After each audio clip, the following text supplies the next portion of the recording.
U.S. farmers cannot afford to lose the Chinese market, but farmers in China will be able to withstand the impact of American tariffs, according to a top agriculture official in Beijing.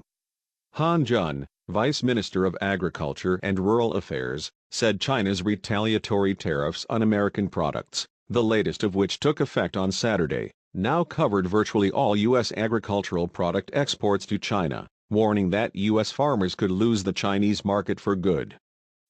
If the U.S. doesn't lift all additional tariffs levied on Chinese products, bilateral agricultural product trade between China and the U.S., including soybean trade, will never go back to normal, Han told the official Xinhua news agency in an interview. If the U.S. loses China's market, it will be very difficult for the U.S. to regain it. Han, who is also a top policymaker as deputy head of the Office of the Central Leading Group for Rural Affairs, said the 2 rounds of aid offered by U.S. President Donald Trump to American farmers would not be enough to cover their potential losses if they lost the Chinese market. But he said Chinese farmers would be able to weather the impact of American tariffs. In terms of the soybean trade, while China's imports from the United States had plunged, it could find ways to diversify its sources, including encouraging Chinese farmers to grow more of the crop and buying more from other countries, Han said. Soybean is the main source of China's cooking oil and an important source of animal feed. In 2017, China imported 95 million tons of soybean in total, or nearly 90% of its domestic demand. The country imported 32.8 million tons of soybean from the U.S. that year, or about a third of total imports. Last year, China's soybean imports fell 7.9% to 88 million tons, while imports from the U.S. nearly halved to 16.6 million tons.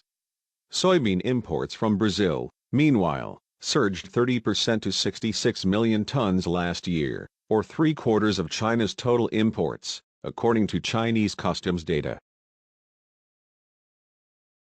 Han said Chinese agricultural product exports to the U.S. would shrink further after Washington raised tariffs on $200 billion worth of Chinese products to 25% from 10% last month. But he said China could manage the situation by diversifying its exports to Southeast Asia, Japan and Europe, according to the Xinhua report on Saturday.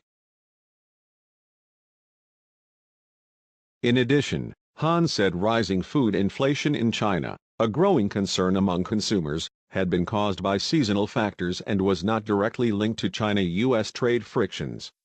He said a spike in pork prices was caused by the African swine fever outbreak, but it would not get out of control because the government had already introduced measures to encourage pig farming. Many countries are willing to export more pork to China, he added. The agriculture official said the government would also ensure migrant workers had jobs amid the trade war, by providing them with training and giving them the chance to develop new skills and create new businesses. Han's interview with Xinhua came as Beijing is seeking to reassure the country that the government can manage the impact of a deepening trade rift with the U.S.